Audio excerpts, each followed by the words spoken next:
Hello, my name is Noel Novello. I am part of the faculty of the School of Aquaculture and Aquatic Sciences at Kentucky State University. It's my pleasure to introduce to you a special project that combines genetic improvement of Nile tilapia, on-farm growth demonstration in Kentucky, development of marketing and sales strategies, and human nutrition resources. This video series is intended to expand our awareness and our ability to make healthier food choices using locally produced products. So many people across the world and even in the US use the whole fish. In the case of Nile tilapia, it may be whole on ice or alive when you buy it. The fish has many product forms. It can be whole fish alive, it can be dead, fresh on ice, not gutted, or it can be gutted. In either case, we want to show you how to properly clean the fish as if it was nothing done to it yet. One of the things that you want to have is just a regular kitchen knife. It's important to have a wider knife rather than the fillet knife. The fillet knife is really good because it's pliable for the fillet and you're trying to take out as much of the meat as possible from the carcass. But this knife is wider and it enables you to take off the scales and not cut yourself as much. If you don't have scissors, your knife should be very sharp so that when you cut the fish at the bottom part, it can easily be done. If it is not sharp, then it will give you some trouble. So today I decided to use the scissors because I can simply put it in and cut upwards against the skin so that I don't touch the organs. So there's no set way of cleaning or scaling and preparing a whole fish. You might want to remove the guts from inside and the gills first, or my preferred method is simply to go ahead and take off the scales from the entire body. Now remember, scales are all over the place. They're under the buccal cavity, above on the head, so it's not only on the obvious parts on the side. So the way you scale the fish is you go against the scale and that will enable you to take it off easily. So now you see how the knife is pretty wide and it covers a larger surface area. And so you can do this pretty easily like this. If you're at home and inside the house and you don't want to get scales all over the place, you may want to put the fish in a larger bowl and then scale it inside or in the sink. So now I turn it on the other side and you can see you need to hold firmly your knife and then just go ahead against the scale from the tail towards the head, going right underneath these fins. Be careful when you're doing this part over here because if you remember you're going against it and these are hard dorsal spines, you don't want to hurt yourself. So what I would suggest is basically go ahead and keep your finger a little bit farther away. You can use the tip of the knife to do the base and then come in and remove the rest of the scales. So now you see that the majority of the scales are off. However, so on the sides, you can clearly see how clean that is. It's a clean taking off of the scales. Again, if I were to do this on the sides, it's pretty clean there. So good check. Now I will go to the top of the head and do that there just to make sure. And on this side, it's the same. Now, depending on whether you're left or right-handed, you will hold the fish. With your dominant hand, I would suggest you hold the fish on the head. Well, no, actually this is my dominant hand, this is my left hand, and I'm right-handed, so I'm actually exerting more control on my right hand. So yes, with your dominant hand, you want to hold the knife. Here in the underbelly, there are very small scales. So you see I go everywhere underneath, and I come right in between these Again, cleaning underneath, and then under the buccal cavity, there's very small scales over there. Now, we're doing this because we're preparing the whole fish to eat the entire fish, head, everything. So, we want to make sure all the scales are cleaned off. That looks like about it. This is what it looks like when you finish scaling it. Taking off the scales. Now, this is the easy way of doing it. And by all means, I would suggest if you have a knife, you can use it, but it's a little bit trickier, and you can see that my hand is in the way. So it's actually, I think, pretty safer to use one of these. I am going right now into one of the pores and cutting right through the base. The hardest part is right here. So you see I'm holding the fish right here by the head, and you can hear the crunch. So soft part to cut is right in the underbelly. Hard part is right above towards the, moving towards the head. It's the hardest part to cut. So you can see all the internal organs in there. They're all kind of enmeshed together. So now I will go and identify, open this flap, and cut the base of the gill.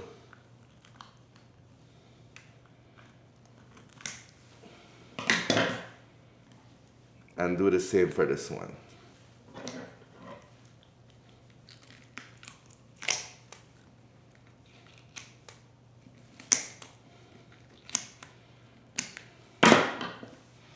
Now, the gill might not be completely removed, but I will work on that in a little bit. For right now, I just simply want to take off all the inside and take care that you take out and retain the gallbladder intact. If the gallbladder bursts, then it will impart more of a bitter bile kind of taste, and anyone that cleans a whole fish knows that this is a major error. You don't do that. It's really difficult to remove once it is burst. So this is the gallbladder.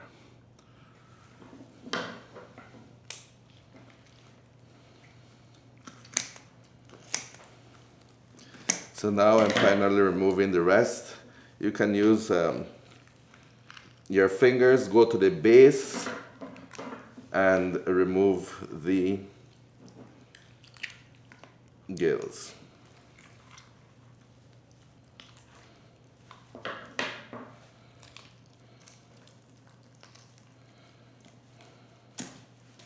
Of course, there are other people in this world can do it faster and quicker and better than I can, but this is the basic to cleaning the fish.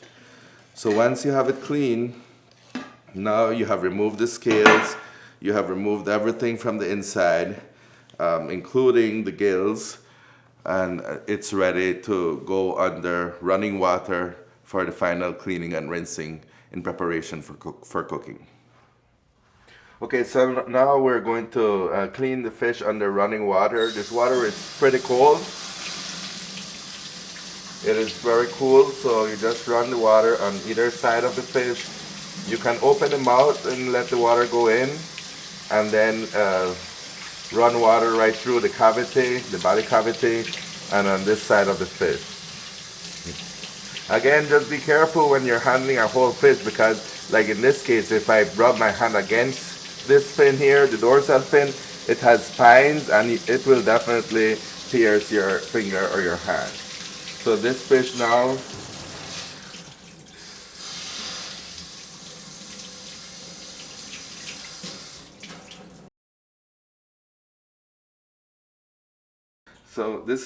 is ready to put on ice and to season. Today we have shown you how to fillet and how to clean a whole fish, scale and gut it. We just pass it through running water and clean the fish. Now I'm going to explain that the fish can be cooked by using the whole fish, not doing anything to it. You can add your seasoning on top and inside, fill it up with carrots, onions, garlic, put it on the grill, bake it, broil it. It's up to you. But many people, if they're looking at the whole fish, let me use this smaller one for demonstration purposes. If they are going to cook the whole fish, what they do is they insert some slices like this and 3 in the middle portion between the head and the tail. And you do the same for this one right here.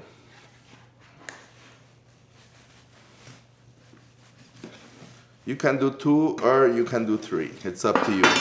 Now what this does, it allows for more surface area and penetration of salt, black pepper, garlic, ginger, whatever you're seasoning the fish in.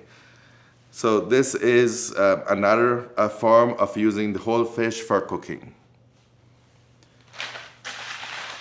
Many people, however, have a whole fish, and of course when you have a whole fish, you're going to cook the whole fish.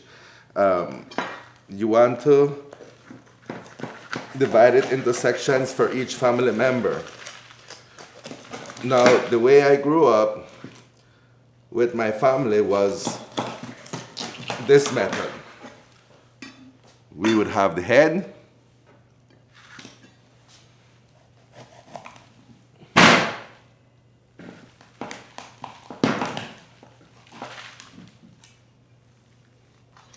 go in between the fins and cut right through.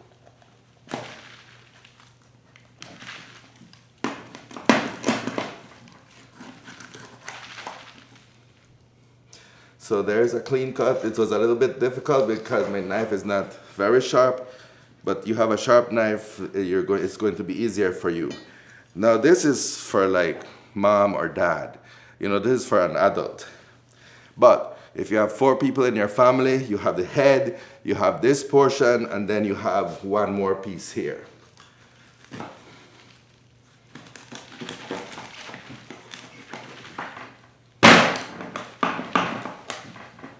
So you're seeing I'm cutting through cartilage and bones. I haven't done this in a long time, but this is the basic idea. So some people would call this a steak. We simply cut up the fish, and this is how we season it. Now it has more surface area. If you want to pan sear it, even if you want to grill it, or if you want to steam it, you can put the fish together like this, just a little bit of oil in the bottom. Put some salt, black pepper, and layer lots of cabbage, green onion, pepper, your favorite vegetables. Put it on medium-high for about 10 to 15 minutes, and you have a perfectly steamed fish. So here you have the 2 final products of the fish. You can either cook it whole, or you can cut the fish into portions for individual family members and cook the fish like this. You can stew this fish, do anything you want with it, both of them. And in this case then, the person who gets the head, you have all this meat right above the gill area. There's a whole section, and this is true for catfish as well. Catfish muscles and the top of the head are very bulky. So there's a lot of meat here to eat. And all you leave is the bone. Same for this, and this. Now, of course, my favorite growing up was this. And I told my parents I would never eat the head. And the last thing I would do is I would ship them the head wherever I was. But guess what? The head is very nutritious. It has just as much nutrients as the rest of the body. I have cooked the head hundreds of times in soup, and I have eaten the head. Now my little nephews are telling me what my parents I told my parents. But a lot of the world eats the head and all the different parts of the fish. A lot of ethnic minorities and diverse cultural groups within the US are familiar with this method as well. International students, such as Ushi, who will be presenting and preparing the Nigerian pepper soup, we'll be using a whole form of the fish. But at the end of the day, a whole fish has more meat in it. Once you cook a fish, it's so soft, you can just peel it off from everywhere in the fish and you simply remain with the skeleton of the fish, whether you're eating this or this or this.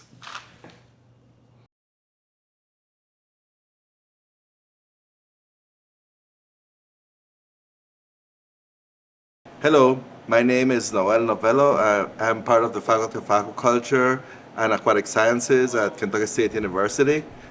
This is one of our first of the videos that we're producing for healthier cooking and living. And today we have a special guest.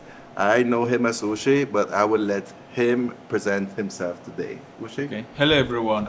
My name is Uchechukwu Ohajodo, and I'm a grad student in the Aquaculture and Aquatic Science in Kentucky State University, and my major supervisor is Dr. Simmons. Very well, Ushi. And tell us, what will you be doing today? What will you be cooking? Just tell me something about this. Okay. So today I'll be making a very common and simple dish, and it's very common in the southern part of Nigeria. And so the name of the dish is pepper soup. And so it's made with any source of protein. It can be made with beef, it can be made with goat, it can be made with catfish. But for the purpose of today's cooking, I'll be making it with tilapia. Definitely. And well, it sounds really interesting. We can't wait yes. for you to get into it and show us what to do. Oh, I'm glad to be here. Yes, thank you, Ushi, and I will you. leave you to continue. Thank you. Right here we have our ingredients. We have the salt, we have our crayfish, we have a familiar pepper, not very common in this part of the world, but it's called Cameroon pepper, some grinded onion, curry, a scent leaf, we've got Maggi, Maggi is a flavor, and we've got the pepper soup spice. And so I'm gonna make the pepper soup, and this time around I will be using tilapia fish. So the pepper soup is very common in the southern part of Nigeria, and it can be made with any source of meat. It can be made with goat meat, with beef, with any sort of fish. But for the purpose of this presentation and extension, it will be made with tilapia. And as we can see, the tilapia is washed and is gutted. The next step would be to cut it to your desired size. And so in Nigeria, we eat our fish with the bones. So we do not fillet. Fillet was alien to me, but this is a Nigerian dish, so sorry.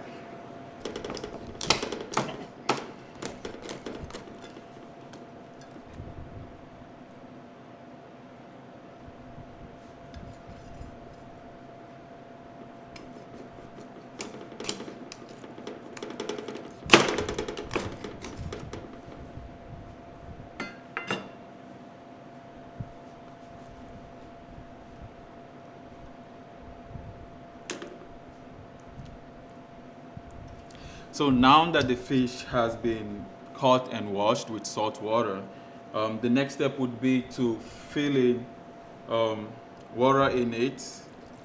And so while adding the water, you don't want to put so much water in that it's, let's say, twice more than the level of the fish. But also you don't want to put so little that you don't have enough of the soup. But also you don't want to put so little that you don't have enough of the soup.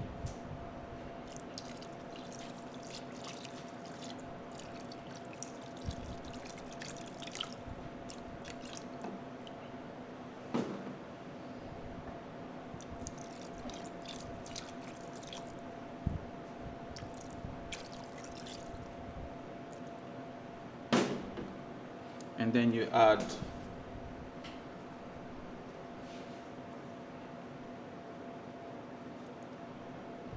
just a little bit of salt.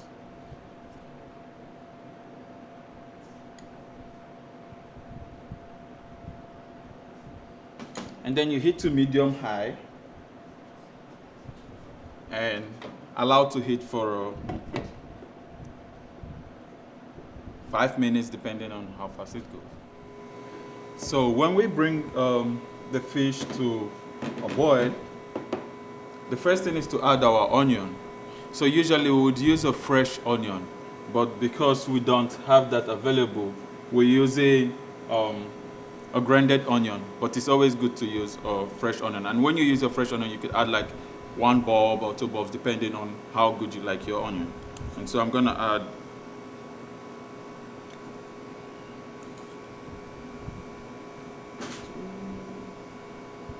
I like onion very well, so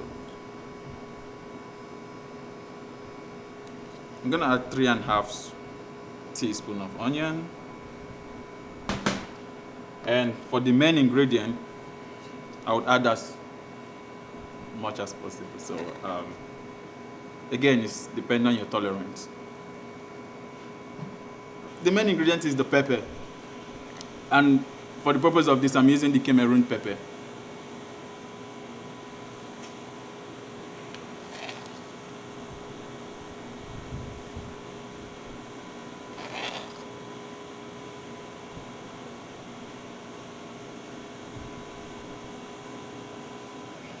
Then I'll add the crayfish. So the crayfish gives it a very good flavor. So back home, whatever dish we make in Nigeria, there is always crayfish in it because it has this special flavor it adds to the food.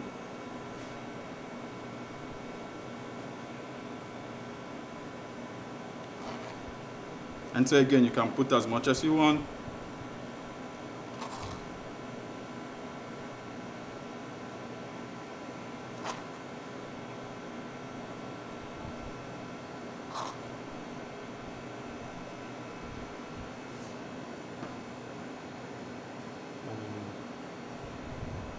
The special pepper soup flavor. So I'm gonna add 1 spoon. Half. So we call it pepper soup seasoning. So we use it to season the food. And so I know you can find it here, but I can't say what and what you can use to find it here because I'm not used to the range of flavors here. But you can go to any African store and then ask them for a pepper soup or seasoning flavor. They will definitely get you something like this. And then this is bouillon. And in here I have 4 cubes of the bouillon. And so I would add, and I would add all 4 cubes. Yeah, it's tilapia.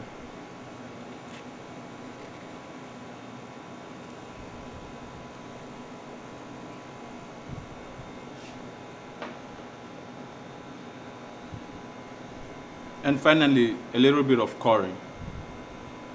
So the idea is to mix all this flavor and bring out something beautiful and that has nice aroma and appealing.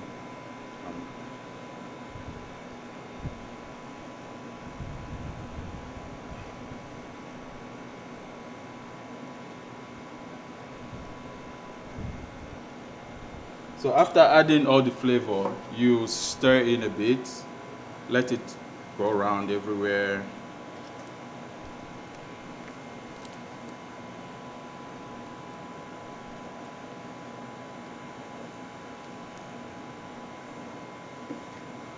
Then you're allowed to cook again.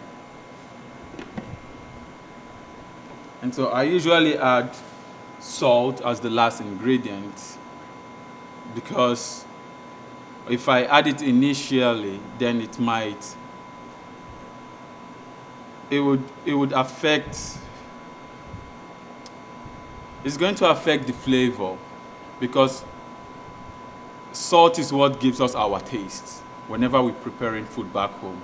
And so most of the ingredients do have salt in them, but not in a significant amount. So if you add your salt before adding these ingredients, then you limit the amount of flavor and taste you get into the fish. But if you add all these ingredients, then you get to taste it and then you know how much more salt to add. So I know when it's done cooking, when, like I said initially, we need the water to be a little bit thick, and so we're just gonna allow it to cook and then let the flavor seep into the fish. So while it's cooking, it's also cooking the fish. So, and as it's cooking the fish, the flavor is getting into the muscle of the fish, and that is what we want. We want the flavor to be in the fish and also to be in the soup. And so I can know when it's ready. Again, this is something that you've been doing so many times, you know. I never knew one day I would be presenting it like this, but when you do something over and over, it's just in you. And yeah, but usually it's best done. You always know your fish is ready by tasting the fish and seeing if the flavor is in, or when your fish starts breaking in, then you know it's too much. So that's why we don't add so much water. So so right now I'm gonna let it boil for at least 10 minutes and see how far it goes, and if before then and after then, but I'll be checking it consistently so that I don't get bad results. This is so exciting. All these ingredients, you know, they're so powerful. So you have right over here crushed crayfish, which is Yes. actually like powdered shrimp. Yes. Powdered shrimp. Yeah. So it's pounded. You can buy this at an ethnic market, an African store, or yes. you know, a Mexican store. They would have dried ingredients like this, Yes. right? Yes. You know, this is indeed the main ingredient. Oh, you yes. had this almost full, like a little mound. Yeah. And look at how much is left, you know, just like a Exactly. teaspoon. Yeah. This is like crushed pepper, and you bought this at an African store. Yes. Yes. So it really is It's what gives it the flavor. So you can't make pepper soup without this, actually. And so Uche, I can't help it, but I need to open this pot, and it's bubbling right now. yeah. And I'm just gonna do a little taste, the way my mother taught me, which is basically you just Oh, put it yeah. on your hand and taste it. And you can definitely taste that pepper. The beautiful thing about using the whole tilapia is it's releasing all that flavor from the bones into the soup. Yeah. So all these intense flavors are coming together, and as you can clearly see, I'm barely breathing. It's hot. Of course, you can vary the pepper, put a little bit, you know, not a lot, not yes. a mountain. But Ushe, this is so delicious. Thank you so much for sharing part of your culture It's all right. and what you grew up eating. Oh yes, this is one of my favorite meals back home. I love this. Like, you can make me angry and do anything you want to do to me, and then you present this to me. We are good. We would be good anytime, any day. So we're really happy that you are here with us today and that you agreed to do this. You are also a member of the United States Agricultural Society Student Subunit at Kentucky State University. Yes. So you are an international student and you are from? Benin Republic. Okay. Yeah. Very good. Yeah. Well, thank you very much, Ushe. Oh, It's you're been a welcome. pleasure watching you go through the ingredients and cooking.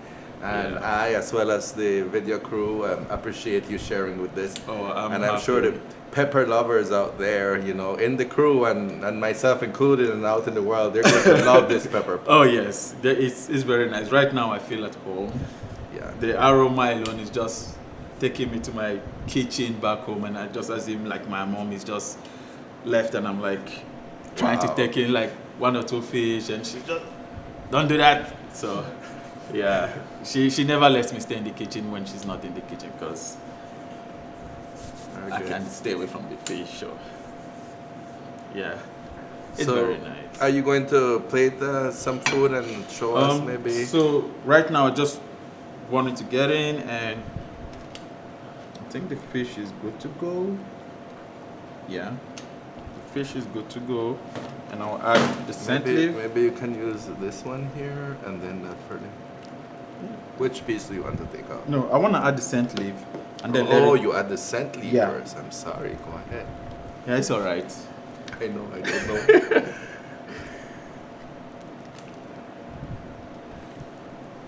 So here's the scent leaf, and you Yeah. said that for the scent leaf you can use Sage or Rosemary. rosemary, just to give it that flavor.